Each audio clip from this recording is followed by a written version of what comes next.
दिनकर, तुम्ही माझ्या मुलींना कुठे सोडून आलात? बाप मुलींचा आधार असतो आणि तुम्ही तुमच्याच मुलींना पैशांसाठी विकलेस? तुम्हाला थोडीशी सुद्धा लाज वाटली नाही का? माझी रडून रडून वाईट अवस्था झाली होती.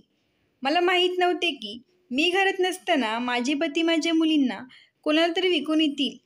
त्यांनी माझ्या मुलींना कोणाला आणि कुठे विकले हेही मला माहीत नव्हते. हे शहर इतकं मोठं होतं की मी इच्छा असूनही माझ्या मुलींना शोधू शकत नव्हते. आणि या शहराच्या एका छोट्या गावात आम्ही राहत होतो.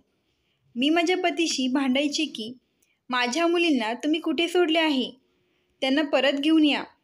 यावर ते म्हणायचे की तू काळजी करू नकोस, तुझ्या मुली सुखसोयीचं आयुष्य जगत आहेत. त्यांचं ओझं मी उचलू शकत नव्हतो आणि त्यांच्या लग्नाचाही खर्च मी करू शकत नाही. मला जे योग्य वाटलं ते मी केलं. आता तू तुझी बडबड बंद कर आणि जा माझ्यासाठी ताजी भाकर कर. डोळ्यात अश्रू आणत मी माझ्या पतीसाठी भाकरी बनवू लागले. मी माझ्या मुलींपासून वेगळे झाल्यामुळे माझे मन खूप दुःखी झाले होते.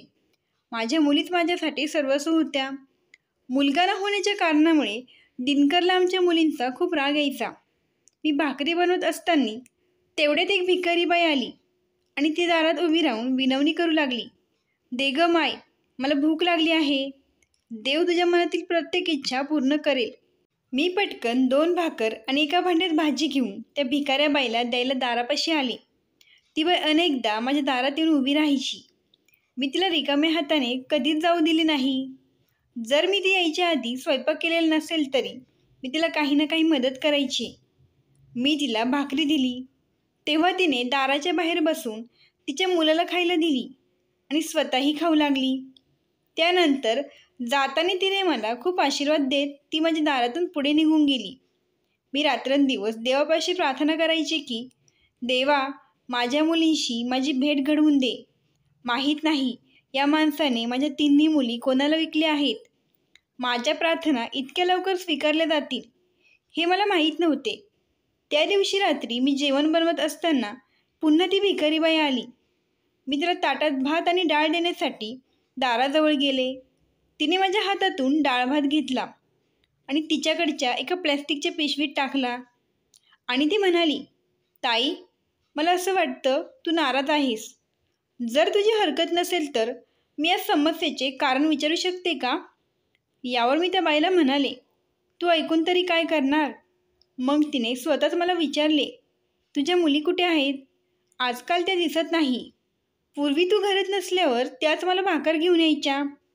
तिने असे बोलल्यावर मी जोरात रडायला लागले आणि म्हणाले की माझ्या मुली कुठे आहेत हे मलाच माहीत नाही.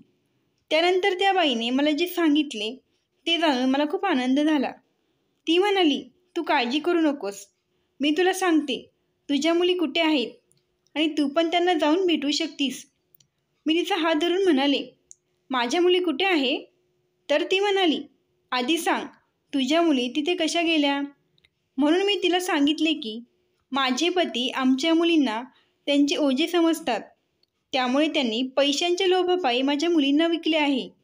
आता कृपा करून लवकर सांग माझ्या मुली कुठे आहेत आणि त्या कोणत्या स्थितीत आहे?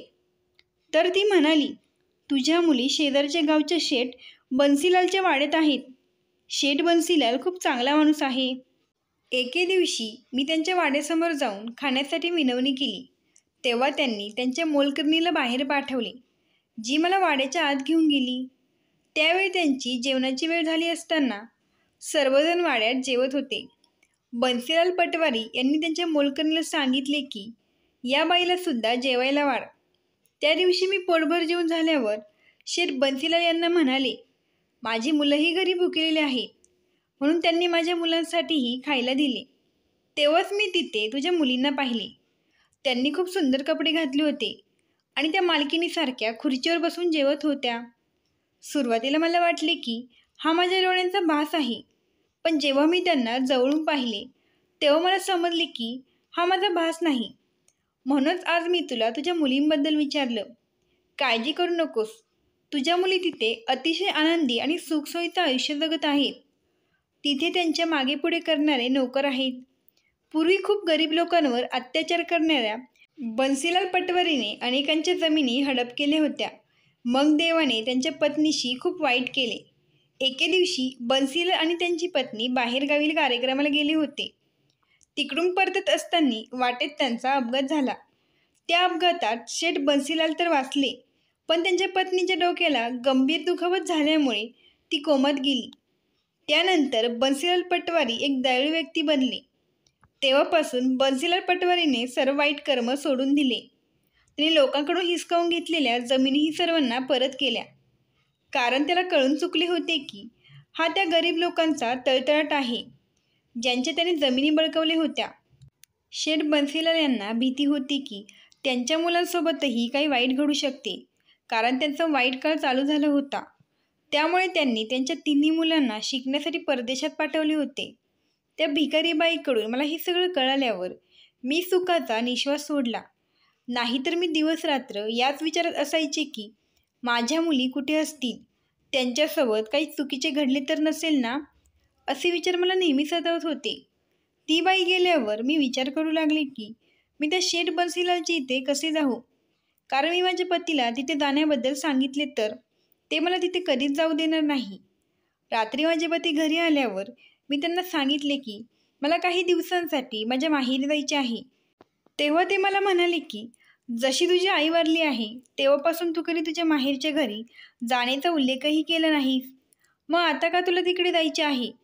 यावर मी माझ्या पतीला म्हणाले की इथे मला माझ्या मुलींची खूप आठवण येते, त्यामुळे मी नेहमी काळजीत राहते. माझ्या माहेरी गेल्यावर मला तिथे थोडे बरे वाटेल आणि त्यांचे विचार माझ्या डोक्यात येणार नाही. मी तिथे काही दिवस राहून परत येईन. यावर माझ्या पतीने मला होकार दिला आणि त्याने मला बस भाड्यासाठी काही पैसेही दिले. मी पटकन काही कपडे सोबत घेतले आणि घरातून निघाले. त्यानंतर मी शेठ बन्सीलाल पटवारीच्या गावात पोचले. मला त्यांच्या वाड्याचा पत्ता माहीत नव्हता. रस्त्याने चालत असताना मला एक विहीर दिसली. त्या विहिरीजवळ एक महिला पाणी भरत होती. मी त्या महिलेजवळ गेले आणि तिला विचारले, शेठ बन्सीलाल पटवारींचा वाडा कुठं आहे. तेव्हा तिने माझ्याकडे आश्चर्याने पाहिले आणि म्हणाली, तू कुठून आले आहेस आणि शेठ बन्सीलाल पटवारीच्या वाड्याबद्दल का विचारत आहेस. मी तिच्यापासून हे सत्य लपून ठेवले की माझ्या मुली तिथे आहेत आणि मी त्यांना भेटायला आले आहे. मी तिला म्हणाले की मी ऐकले आहे बन्सीलाल पटवारी हे खूप दयाळू व्यक्ती आहेत, ते गरिबांना मदत करतात, तर तू कृपा करून मला त्यांचा वाडा कुठे आहे ते सांग. त्या बाईने माझ्यासोबत एका मुलाला पाठवले, जो मला शेठ बन्सीलालच्या वाड्यासमोर सोडून परत निघून आला. तो वाडा एखाद्या आलिशान राजवाड्यापेक्षा कमी नव्हता. मी वाड्याच्या गेटसमोर उभी राहून त्या वाड्याकडे चकित होऊन पाहत होते. त्यासोबतच त्या वाड्याच्या गेटवर 2 मोठे केसांचे आणि मोठ्या मिशा असलेले पहारेकरी उभे होते. त्यापैकी एक जण माझ्या जवळ आला आणि म्हणाला, ए ताई, तुला काय हवे आहे. तू इथे का उभे आहेस. तुला कोणाला भेटायचे आहे. एका दमात त्या पहारेकऱ्याने एवढे प्रश्न विचारताच मला घामच फुटला. माझे पाय थरथर कापत होते. मी घाबरत घाबरत म्हणाले, भाऊ, मला बन्सीलाल पटवारींना भेटायचे आहे. मग तो पहारेकरी म्हणाला, तुला त्यांना कशासाठी भेटायचे आहे. मी म्हणाले की मला कामाची गरज आहे. मी खूप छान स्वयंपाक बनवते आणि त्यासोबतच मी घरातली सगळी कामं करते. मग तो पहारेकरी म्हणाला, शेठ बन्सीलाल काही कामासाठी बाहेर गेले आहेत, तू नंतर ये. अहो दादा, पण मी खूप लांबून आले आहे. ठीक आहे, तू माझ्या मागे आत ये. आत गेल्यावर तो पहारेकरी म्हणाला, तू इथे या बाकावर बस. शेठ आल्यावर मी त्यांना सांगतो, त्यानंतर तू त्यांना भेटू शकते. पण आता मात्र इथेच या बाकावर बसून राहा आणि आत जाण्याचा कोणताही प्रयत्न करू नको, नाहीतर तुला इथे काम मिळणार नाही.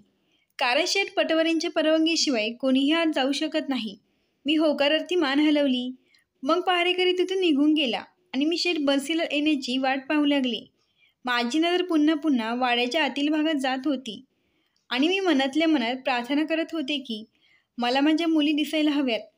3 तास वाट पाहिल्यावर मला गाडीचा आवाज आला, म्हणून मी पटकन उठून उभे राहिले. गाडीचा आवाज येताच गेटवर उभे असलेल्या पहारेकऱ्यांनी पटकन गेट उघडले. गेट उघडताच एक चमचम करणारी लाल रंगाची गाडी गेटमधून आत आली. तेव्हा त्या पहारेकऱ्यांनी गाडीच्या मागे पळत येऊन पटकन त्या गाडीचा दरवाजा उघडला. मग पांढरा कुर्ता घातलेले शेठ बन्सीलाल गाडीतून खाली उतरले आणि त्यांनी वाड्यात प्रवेश केला. शेठ बन्सीलालच्या मागे मीही आत जायला लागले. तेव्हा मला एका पहारेकऱ्याने अडवले आणि सांगितले की तू इथेच थांब, मी शेठजींची परवानगी घेऊन येतो. त्यानंतर तू आज जाऊ शकते. मी पुन्हा तिथेच बसले आणि पहारेकरी परत येण्याची वाट पाहू लागले. काही वेळाने पहारेकरी परत आला आणि मला आत जायला सांगितले. मी माझी बॅग उचलली आणि आत जायला निघाले. आत जाण्यापूर्वी मी डोक्यावरचा पदर खाली तोंडापर्यंत घेतला, जेणेकरून माझ्या मुली मला ओळखू नयेत आणि माझ्या मुली कोणत्या अवस्थेत आहेत हे मला पाहता येईल. मी आत प्रवेश केला तेव्हा भीतीमुळे माझी अवस्था वाईट झाली होती. शेठ बन्सीलाल समोरच्या सोफ्यावर पाय पसरून बसले होते. मी त्यांच्या जवळ जाऊन त्यांच्या पायाला स्पर्श केला. ते मला म्हणाले, ताई, माझ्या पाया पडू नकोस. मला सांग, तुला माझ्याकडून काय मदत हवी आहे? शेठजी, मला कामाची खूप गरज आहे. मग त्यांनी विचारले, तू कुठून आले आहे? शेठजी, मी शेजारच्या गावातून आले आहे. माझे या जगात कोणीच नाही. पूर्वी मी माझ्या गावात एका मोठ्या कुटुंबाच्या घरात काम करायचे, पण आता ते लोक गाव सोडून शहरात गेले आहेत. त्यामुळे माझ्याकडे कोणतेही काम नव्हते. मला कोणीतरी तुमच्याबद्दल सांगितले की शेठ बन्सीलाल यांच्या वाड्यात नक्की काम मिळेल. मी घरातील सर्व कामे करते आणि खूप छान स्वयंपाकही बनवते. तुम्ही मला कामावर ठेवल्यास तुमचे माझ्यावर खूप उपकार होतील. थोडा विचार करून शेठजी म्हणाले, माझ्या वाड्यात आधीच बरेच नोकर आहेत. मला मोल करण्याची गरज नाही. हे काही पैसे घे आणि माझ्या माणसांना तुझा पत्ता दे, जेणेकरून मी तुला दर महिन्याला पैसे पाठवत राहीन. नाही शेठजी, मला फुकटचे पैसे नकोत. तुम्ही मला कामावर ठेवल्यास मी ते पैसे आनंदाने स्वीकारेन. हे फुकटचे पैसे मी घेऊ शकत नाही. शेठजींनी त्यांची मोलकरणी सुनीताला हाक मारली तेव्हा ती धावत आली. शेठजींनी तिला सांगितले की आजपासून स्वयंपाक बनवायला ही तुला मदत करेल. हे ऐकून मी शेठजींचे खूप खूप आभार मानले आणि म्हणाले, शेठजी, तुमचे मन खरोखर खूप मोठे आहे. सुनीता मला तिच्यासोबत स्वयंपाकघरात घेऊन गेली आणि तिने मला शेठजींच्या आवडीनिवडीचे पदार्थ समजावून सांगितले.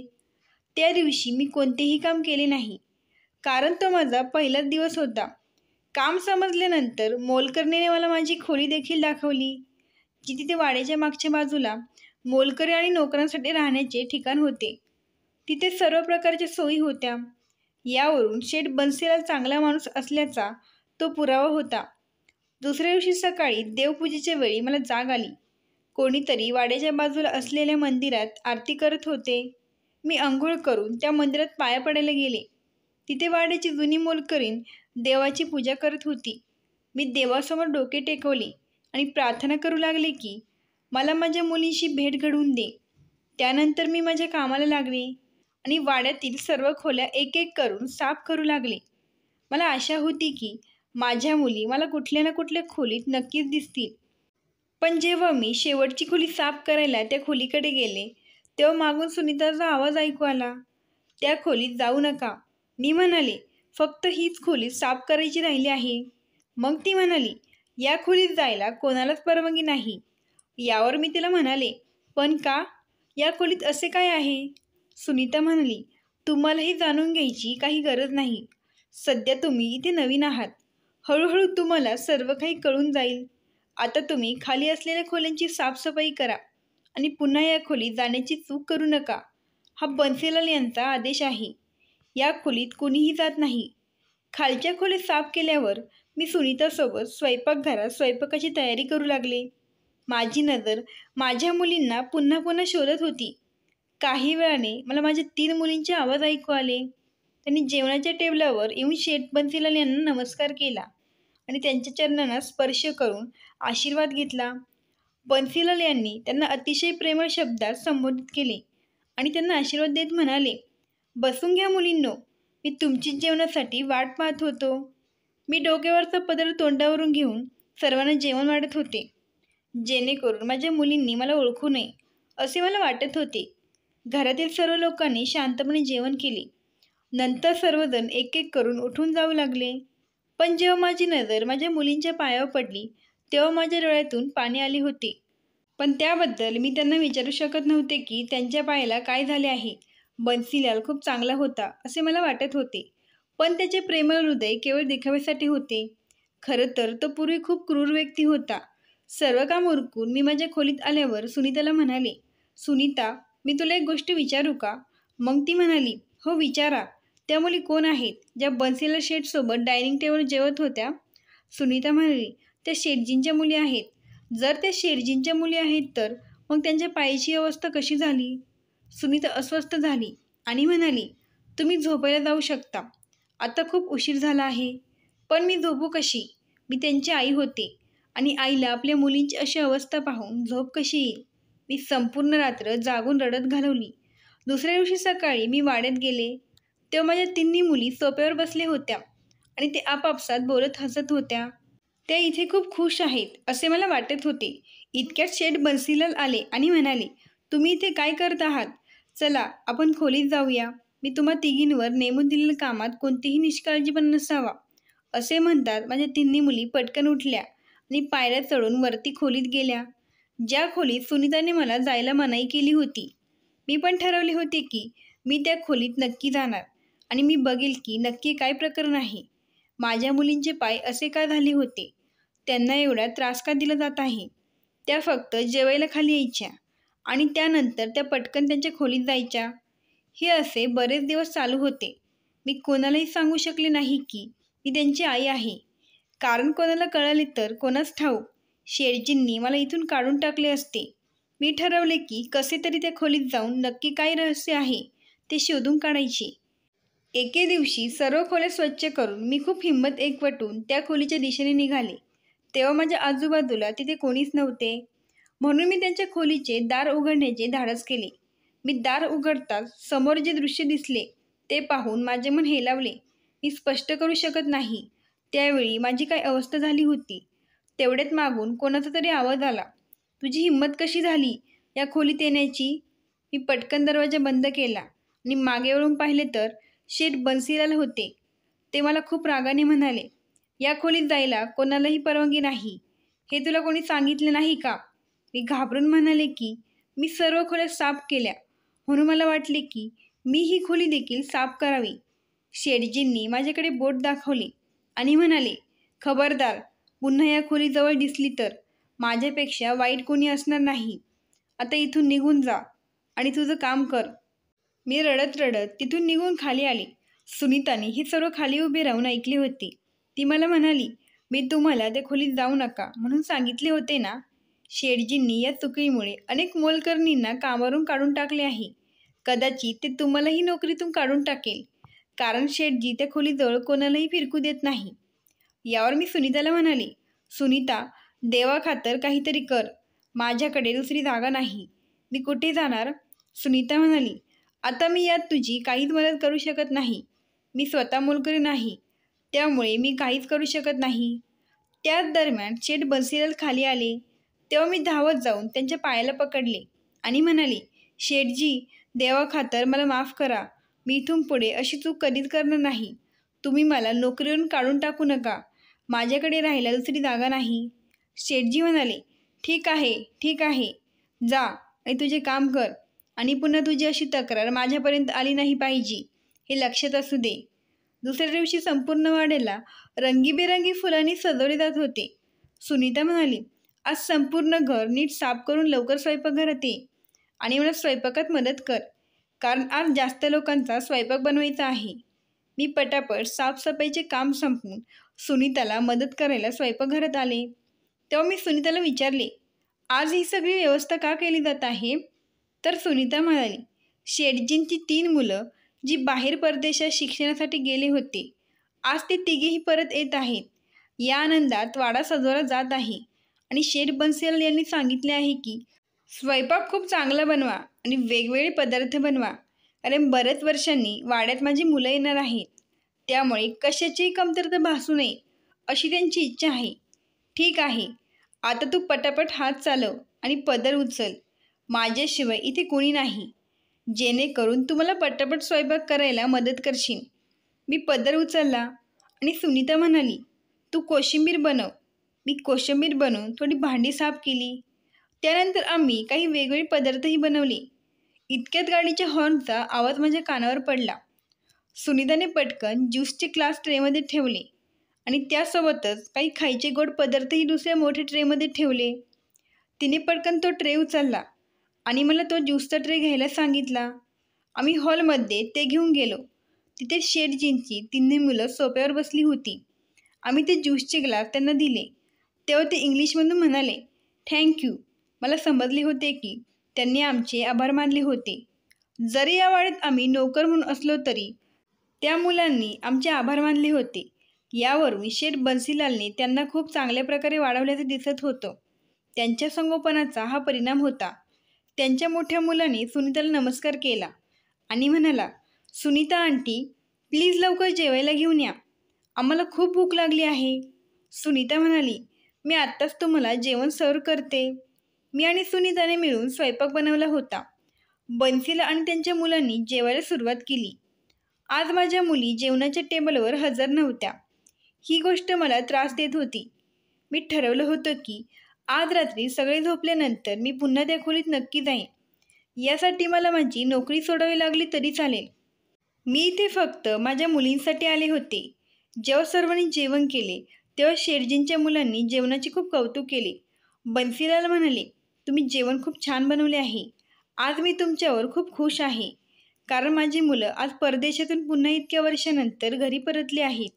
बरेच दिवस त्यांना घरचे जेवण मिळाले नाही आणि तुम्ही दोघींनीही एवढे चांगले पदार्थ बनवले आहेत. त्यामुळे तुम्हाला जे हवे ते मागा. सुनीता म्हणाली, साहेब, मला काही नको. देवाच्या कृपेने माझ्याकडे तुम्ही दिलेले सर्व काही आहे. शेठजी मला विचारण्याआधी त्यांच्या मुलाने त्यांना विचारले, पप्पा, आई कशी आहे? डॉक्टर काय म्हणतात? तेव्हा शेठजी म्हणाले, मला आशा आहे की तुझी आई लवकर बरी होईल. कारण डॉक्टरांनी सांगितले आहे की आता त्यांच्या प्रकृतीत झपाट्याने बदल होत आहे. येत्या काही दिवसात तुमची आई पूर्णपणे बरी होईल अशी ग्वाही डॉक्टरांनी दिली आहे आणि तिची ती चांगल्या प्रकारे काळजी घेतली जात आहे. त्यांचा मुलगा म्हणाला, आम्हाला आमच्या आईला भेटायचे आहे. शेठजी म्हणाले, माझ्यासोबत चला. ते उठले आणि निघू लागले. मग मी म्हणाले, शेठजी, मला तुमच्याकडून काही मागायचे आहे आणि मला आशा आहे की तुम्ही मला रिकाम्या हाताने परत जाऊ देणार नाहीत. तेव्हा शेठजी म्हणाले, हो, बोल, तुला काय पाहिजे आहे? मी शेठजींसमोर माझ्या साडीची झोळी पसरवली आणि म्हणाले, शेठजी, माझ्या मुली मला परत द्या. यावर बन्सीलाल म्हणाले, तू कोणत्या मुलींबद्दल बोलत आहे? माझा पती दिनकर यांनी तुम्हाला ज्या मुली दिल्या आहेत आणि त्या बदल्यात तुम्ही त्यांना खूप मोठी रक्कमही दिलीस. मी ऐकलं होतं की माझ्या मुली इथे खूप आराम आणि सुखसोयीचं आयुष्य जगत आहे आणि तुम्ही खूप दयाळू मनाचे माणूस आहात. पण मी माझ्या मुलींना इथे पाहिले तेव्हा माझे प्रेम वेदनांनी भरले.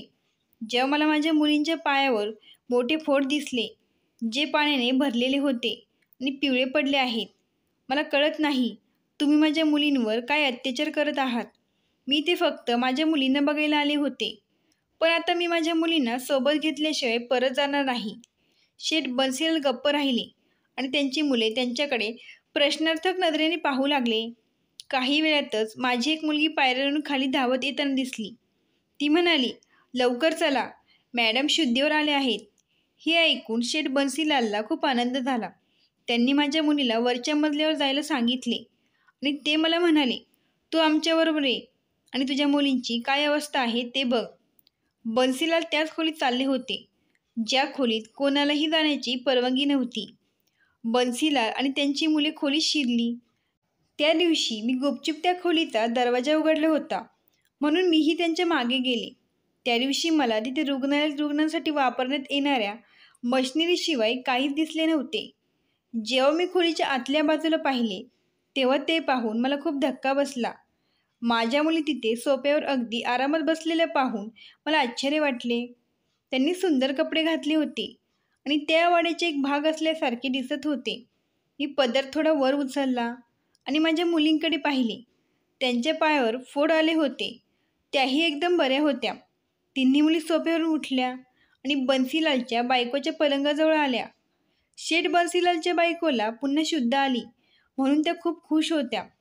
शेठजी डॉक्टरांना म्हणाले, डॉक्टर साहेब, माझी पत्नी आता धोकेबाहेर आहे का? डॉक्टर म्हणाले, हो, आता तुमची पत्नी पूर्णपणे बरी आहे. तेव्हा बन्सीलाल म्हणाले, हे सर्व या मुलीमुळे शक्य झाले आहे, ज्यांनी दिवसरात्र एक करून माझ्या पत्नीची सेवा केली आहे. डॉक्टर म्हणाले, तुमची बायको शुद्धीवर येताच या मुलींनी पटकन मला फोन करून बोलावून घेतले. मी इथे आल्यावर पटकन त्यांना काही औषधी दिली, जेणेकरून त्या परत कोमात जाणार नाहीत आता मी काय औषधं लिहून देत आहे ती त्यांना काळजीपूर्वक द्यावी लागतील आणि त्यात कोणताही निष्काळजीपणा नसावा. डॉक्टर बोलत असताना मी माझ्या तोंडावरचा पदर उचलला. तेव्हा माझ्या मुली मला त्यांच्यासमोर पाहून दंग झाल्या. त्या सर्वांनी मला मिठी मारली आणि रडू लागल्या. शेठ बन्सीलालने त्यांच्या डोक्यावर अतिशय प्रेमळ नजरेने हात ठेवला आणि मला म्हणाले, तुम्ही त्यांना विचारू शकता की मी कधी त्यांच्यासोबत चुकीचं वागलो आहे का? तर त्या मुली म्हणाल्या, नाही आई, या लोकांनी आमच्यावर कोणताही अन्याय केला नाही. खरं तर आम्ही इथे खूप आरामात आहोत. त्यासोबतच यांनी आम्हाला कधीच कुठल्या गोष्टीची कमतरता पडू दिली नाही आणि आम्ही तिघीही या खोलीतच असतो, फक्त यांची काळजी घेण्यासाठी. आम्हाला यापेक्षा जास्त काम नसते. शेठजी आमच्यावर त्यांच्या मुलींसारखं प्रेम करतात आणि आम्ही या वाड्यावर मालकिनीसारखं राज्य करतो. मी म्हणाले, मग तुमच्या पायाला हे पाण्याने भरलेले फोड कसले आहेत? ते कशामुळे आले आहेत? यावर ते म्हणाल्या, आई, आम्ही तिघीही स्वयंपाक बनवायला स्वयंपाकघरात गेलो होतो, तेव्हा गरम तूप आमच्या पायावर पडले. सुनीता काकूंनी नकार दिल्यानंतरही आम्ही तिघींनी जेवण बनवण्याचा आग्रह धरला आणि आमच्या आग्रहामुळे आम्हाला हा त्रास सहन करावा लागला. आई, आम्ही इथे किती आनंदी आहोत याची तू कल्पनाही करू शकत नाही. ही देवाची कृपा आहे की वडिलांनी आम्हाला या शेठ बन्सीलालसारख्या माणसाला विकलं. जर त्यांनी आम्हाला दुसऱ्या कोणाला विकले असते तर आज तुझ्या मुली कुठे आणि कोणत्या स्थितीत असत्या हे माहीत नाही. माझ्या मुली जिवंत आहेत की मेल्या याची चौकशी करायलाही पप्पा फिरकले नाहीत.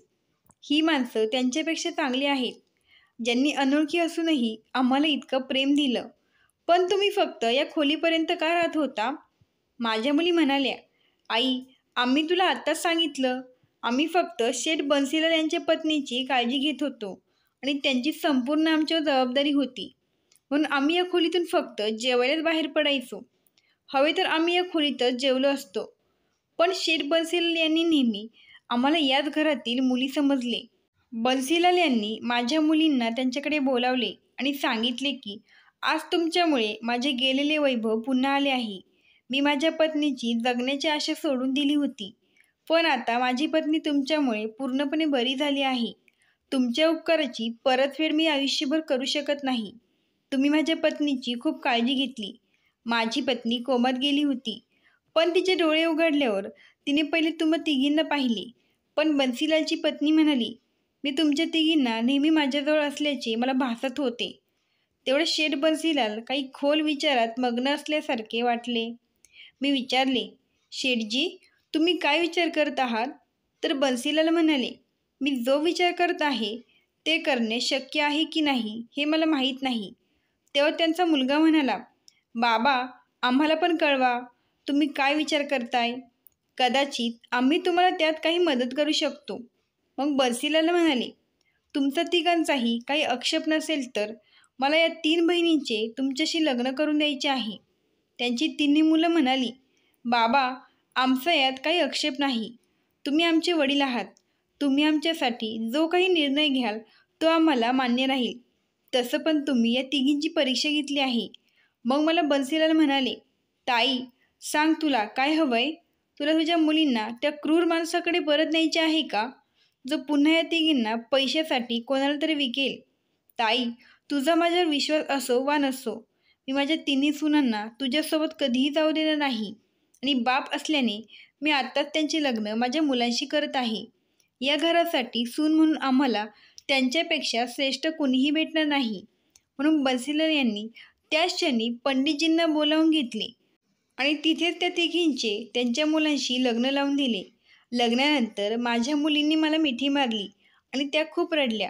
मी त्यांना असे सांगितले की तुम्ही नेहमी आनंदी राहा. तुम्हाला इतके चांगले सासू सासरे मिळाले आहेत जे तुम्हाला तुमच्या पालकांची उणीव कधीच भासू देणार नाही. माझा तुम्हाला एकच सल्ला आहे की शेठजी आणि त्यांच्या पत्नीचा नेहमी आदर करा आणि त्यांची सेवा करा. मी बन्सीलाल आणि त्यांच्या पत्नीची परवानगी घेतली की मी कधीतरी माझ्या मुलीला भेटायला येऊ शकते का? यावर बन्सीलाल म्हणाले, का नाही ताई, हे तुझंच घर आहे. तुला वाटेल तेव्हा तू तुझ्या मुलींना भेटायला येऊ शकते.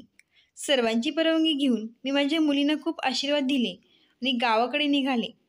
माझ्या मुलींनी सुखी जीवन जगावे या विचाराने मला हायसे वाटले आणि मला दिलासा मिळाला. माझ्या मुलींच्या नशिबात देवाने खूप चांगले लिहिले होते. पण माझा नवरा अजिबात चांगला नव्हता. त्याने माझ्या मुलींना दुसरीकडे कोणाला विकले असते तर आज माझ्या मुलींचे काय झाले असते कुणास ठाऊक.